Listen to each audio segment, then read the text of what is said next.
पहिला basal dose मातीला, पहिला बेसल डोस त्या लोक बरोबर काही दिसत नाही हो, थांब मातीचं भागुडे.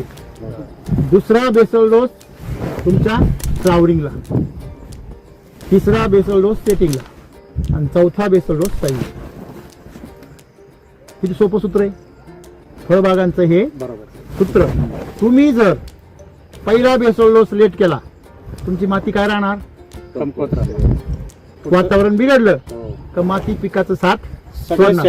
घे पंपन मार फवारे, घे पंपन मार फवारे, नुसतं औषधावरच पोर जिवंत, औषध पाजू पाजू बेजार. म्हणजे सलाईनवर माणूस जिवंत जर ठेवला आणि त्याला म्हटलं कुस्तीला चाल,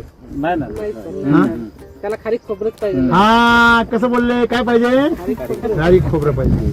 खारीक खोबरं जर खाऊ घातलं तुम्ही, ते पण कधी मातीला खाऊ घातलं तर गांडोळा पैलवान होतील, तुमचे मायक्रोरायझा पैलवान होईल, तुमचे जीवाणू जे आहे ते काय होतील, पैलवान होतील.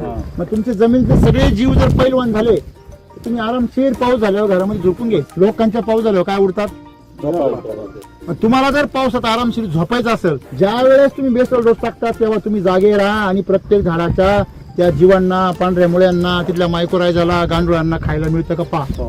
नाही तर मग वेगळेपणा करता लोक आणि बेडवर टाकतात ते खत आणि तिला गांडूळ खत बनवता. शेतीला गांडूळ पाहिजे का खत पाहिजे, गांडोळा पाहिजे. काय पाहिजे,